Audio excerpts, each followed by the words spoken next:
What is sex work? Though many assume it is limited to prostitution, sex work includes exotic dancing, phone sex, online camming, and a variety of pornography. For the purposes of decriminalization, we will focus on the engagement of sexual activity via prostitution. We asked JD, a current sex worker, on his thoughts. What are your thoughts on decriminalizing sex work? I think it should be completely decriminalized, but I think you should also put forth some factors. Like maybe you should be able to make it something you get a license for, or at least something that you can get like health screening for. But you kind of have to regulate it, but not regulate how they're doing it now, which is you do it, you go to jail. They should be doing it in such a way that everyone can remain safe, and if they want to partake, they can partake. The following statistics from police, prostitution, and politics.com detail the number of prostitution arrests versus arrests of rapists.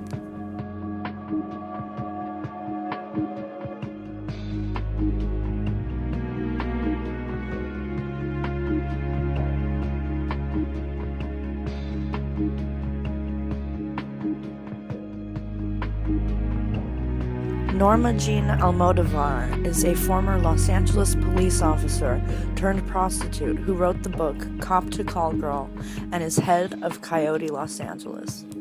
From cop to call girl, you traded in your ticket book for a trick book, I guess. Well, I guess you got, but I never called them tricks. They were clients. I see. But I just traded a dishonest job for an honest one. You think you were dishonest as a police officer? No, I think the job was dishonest. Why? Well, I worked Hollywood, and of course, during the time I was there, the ongoing corruptions, the Hollywood burglary ring, the cops were having sex with underage Explorer Scouts. They had a murder for hire ring. Okay.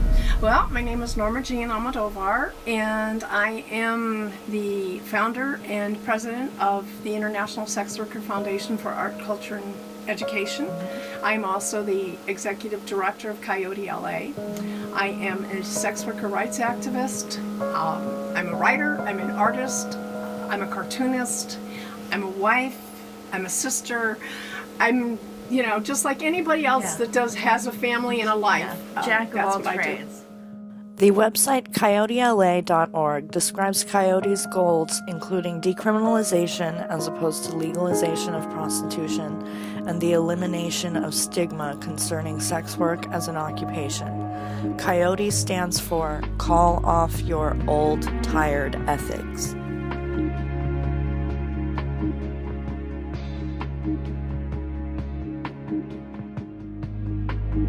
What are some of the benefits of decriminalizing prostitution? Well, first and foremost, you want to get the police out of the business of arbitrarily and selectively arresting people for something that is none of the government's business in the first place. The radical feminists have taken this position that prostitution harms women and all this other stuff, but I say that what harms women is being put in the hands of these violent men who rape them and rob them and solicit them and all of these other things. If they were no longer in the position of having a law which gave them the power to pick and choose who they were going to arrest on a certain day. Because there are too many prostitutes and clients for the cops to ever be able to arrest us all. When you think about other laws, such as murder, robbery, despite the fact that they don't catch all the people who do those crimes, nevertheless, they don't say, well, I'm going to go after the person that raped you, or I'm going to go after the person that robbed you today, but I want you to give me something in exchange.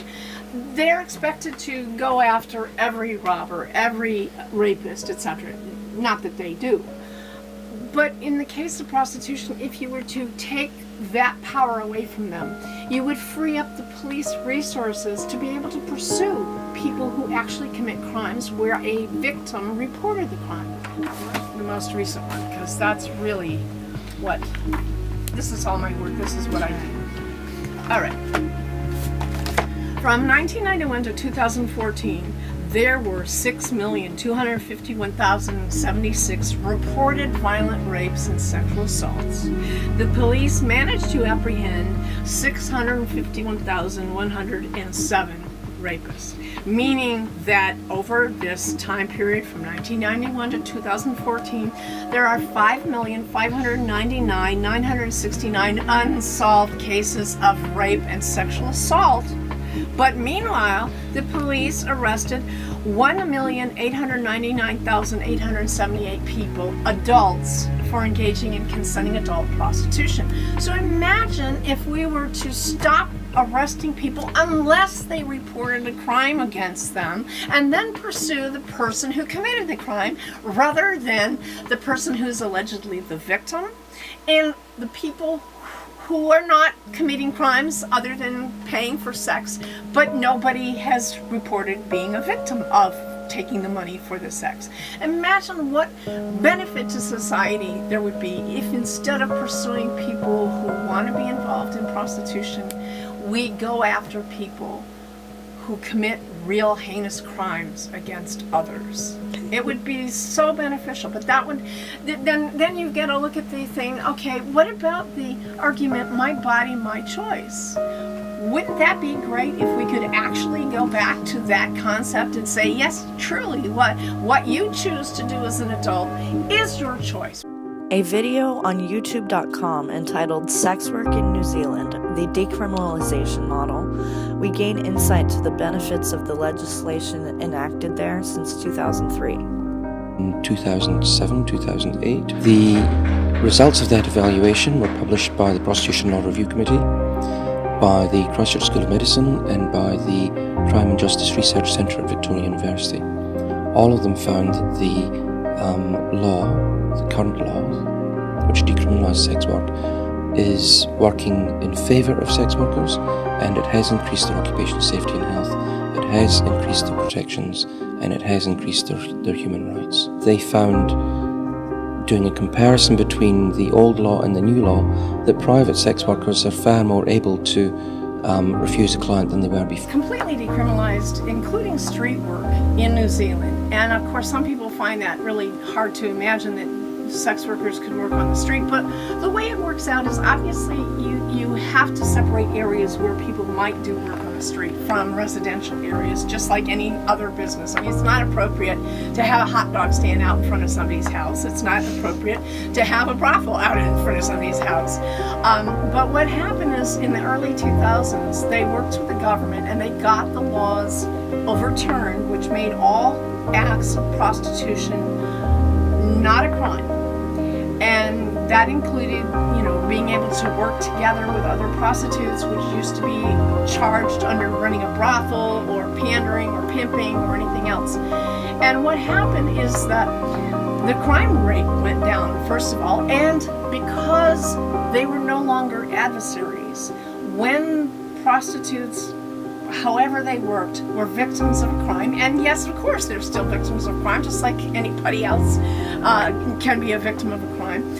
When they could go to the police. They worked with the police to find and apprehend people who abused prostitutes. And that is just, if you want to keep prostitutes safe, putting them in jail is not the best way to do that. The best way is to make them able to file criminal complaints against someone who harms them. Los Angeles residents had further opinions. It's good for feminism or not? Yeah, no, I think it's huge in terms of agency, in terms of allowing women to make the decisions that they want to make. Because, not everybody wants to be a mother, but if they do, then that's great. And they should be able to do that and make their money and make their shit and have a great life. It's something that's always going to be wanted. It's the oldest profession. People are always going to want to pay for sex or sexual things. And we should make it safer and cleaner and better for everybody. Right on. Yeah. Sweet. Okay, yeah, I think definitely decriminalizing sex work is going to do a lot in terms of STD prevention, reducing the stigma of sex work. I would say that, as humans, we offer all kinds of services, and a lot of times those services involve our bodies. Physical labor, manual labor, things like that.